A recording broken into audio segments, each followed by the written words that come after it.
Hi, I'm Karen and welcome to Boot the Boss.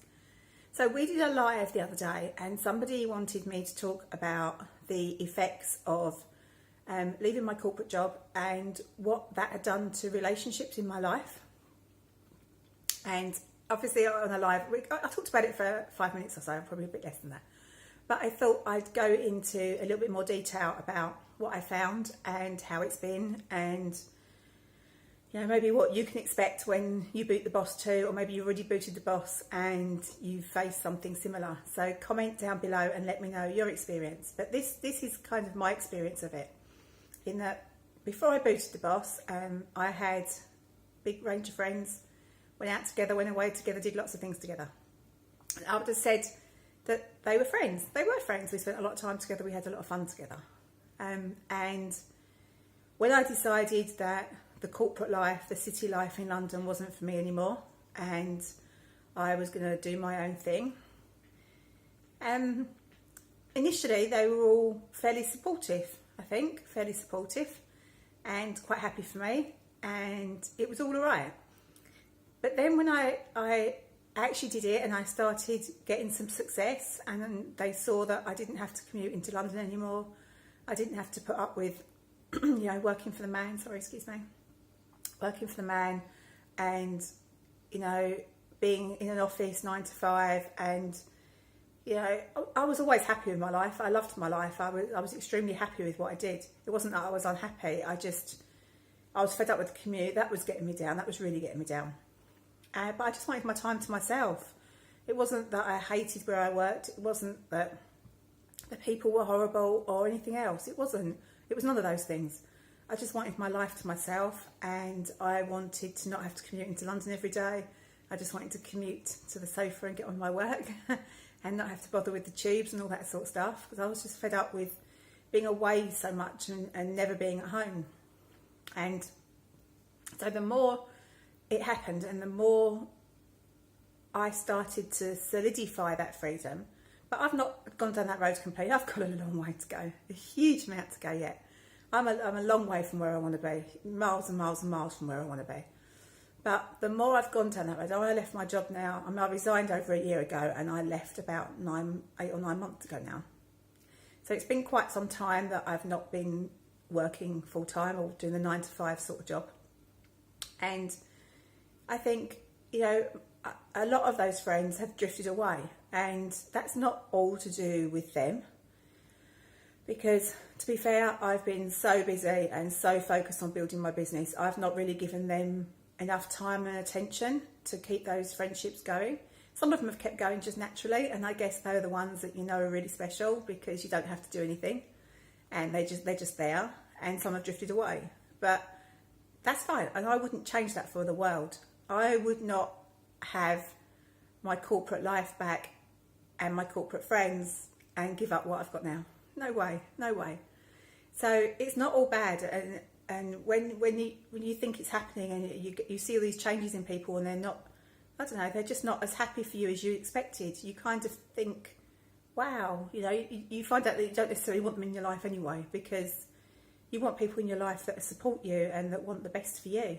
And if I've got friends that want the best for me, as long as I sit nicely in the box that they've created for me, and I don't choose to do my own thing, and I don't rattle the cage, and I don't do anything that makes them question their life, because ultimately, if someone's got the ump because you've done something different with your life, because you've gone in a different direction and you're happy and you're achieving what you want to achieve, that's not about you. Their issue with you doing that isn't about you. It's nothing to do with you. They don't hate you.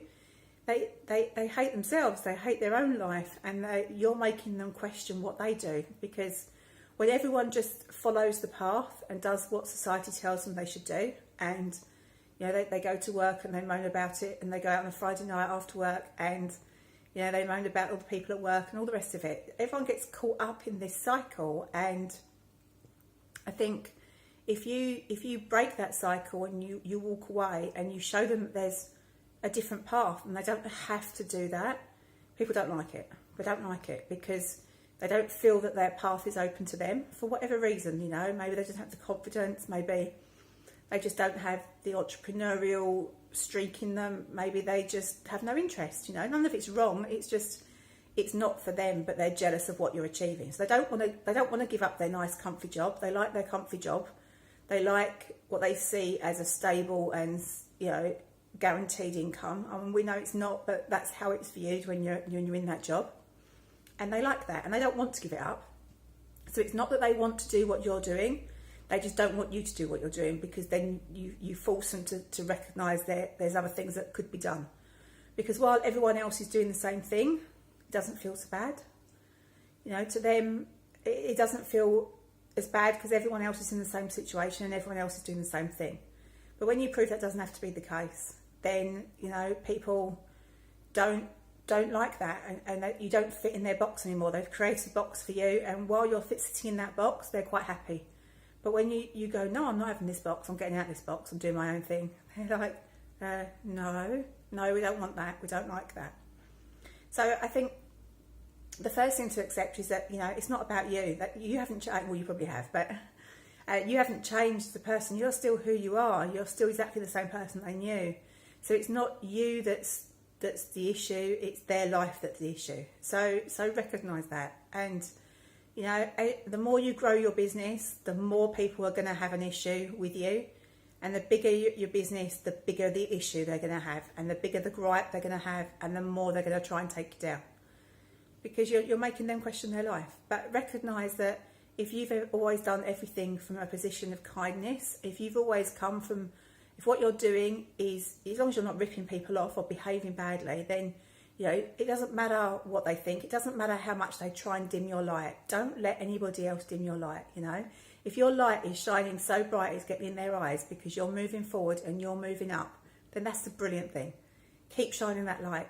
Don't ever let anyone stop you shining that light, because that, you know, that light is you and your future and your path and where you're going. And, you know, you shouldn't let anybody mess with that. Nobody has the right to mess with that at all. So as long as you're treating people well, and, you know, even if you treat people really nicely, you provide great customer service, you do everything you should do, there will still be people that want to come after you for it. Because, you know, you give out, when you're starting a business, you give out huge amounts of free help and free information, and you do lots of things for people that is probably way and above what you needed to do in life generally. But you do it anyway because, you know, you're building your business, you're building your brand, it's important. And you give out all this free help and advice. And there will always be people who think you should do that forever. And that your role in their life is to help them achieve what they want to achieve. They don't want to pay you for it. They don't want anything, you to get to gain anything from it. They want to be the only people that gain. And you'll always have people like that in life. People who think that, you know, it's all about them. And, you know, it doesn't matter how much free information you give out, how much help you give out, they'll always expect you to keep doing it for free, forever. It doesn't matter that you've got bills to pay. You know, some people are just small-minded like that, and they don't recognise how business works, and they don't recognise that you have a right to pay your bills too. So don't ever dim that light. You know, you will find relationships change massively, and not just from being the boss, but from building your own business, because you start to have different dreams and you start to move in a different direction, and you know, it can really, really affect the closest of relationships. So it's definitely something to be aware of, but, you know, it's not something to stop you moving forward, because you don't want to dim that light. Don't dim that light for anyone. You know, your light is showing your path and where your path should go, and keep shining that light and don't let anyone dim it. All right, have a great day, and I will see you in another video. So give me a thumbs up, please, and subscribe, and the other thing, hit the little ding dong bell. Thanks a lot. I'll see you in the next video. Take care. Bye.